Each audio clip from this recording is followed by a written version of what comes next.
ഉണ്ണിക്കുട്ടന്റെ ബുദ്ധി. ഉണ്ണിക്കുട്ടനും കോഴിയമ്മയും നല്ല ചങ്ങാതിമാരായിരുന്നു. ഒരു ദിവസം അവർ ഒരു പൂന്തോട്ടത്തിലൂടെ നടക്കുകയായിരുന്നു. പെട്ടെന്ന് ഒരു വലിയ പരുന്ത് ആകാശത്തു നിന്നും പാറി വന്ന് കോഴിയമ്മയെ റാഞ്ചിക്കൊണ്ടുപോയി. ഉണ്ണിക്കുട്ടന് സങ്കടമായി. അവൻ മേലോട്ട് നോക്കി കുറേ നേരം കരഞ്ഞു. അവൻ അങ്ങനെ നടന്നു പോകുമ്പോൾ വഴിയിൽ ഒരു ചെറിയ കുടം കണ്ടു. അവൻ ആ കുടത്തിന്റെ അടപ്പ് തുറന്നപ്പോൾ അതാ അതിൽ നിന്നും ഒരു മാലാഖ പറന്നുയർന്ന് മേലോട്ട് പോയി. തന്നെ തുറന്നു വിട്ടതിന് നിനക്ക് എന്ത് വരമാണ് വേണ്ടതെന്ന് മാലാഖ ചോദിച്ചു. ഉണ്ണിക്കുട്ടൻ തനിക്ക് ചിറകുകൾ വേണമെന്ന് പറഞ്ഞു. പെട്ടെന്ന് അവന് ചിറകുകൾ മുളച്ചു. അങ്ങനെ ആ പരുന്തിനെയും നോക്കി ഉണ്ണിക്കുട്ടൻ പറന്നുയർന്നു. അങ്ങനെ പോകുമ്പോൾ അവൻ പരുന്തിനെ കണ്ടു. ദേഷ്യം വന്ന അവൻ പരുന്തിന് നല്ലൊരു ചവിട്ട് കൊടുത്തു.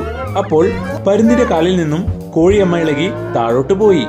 ഉണ്ണിക്കുട്ടൻ കോഴിയമ്മയെയും കൊണ്ട് താഴേക്ക് വന്നു. ഉടൻ തന്നെ ഉണ്ണിക്കുട്ടന്റെ ചിറകുകളും ഇല്ലാതായി.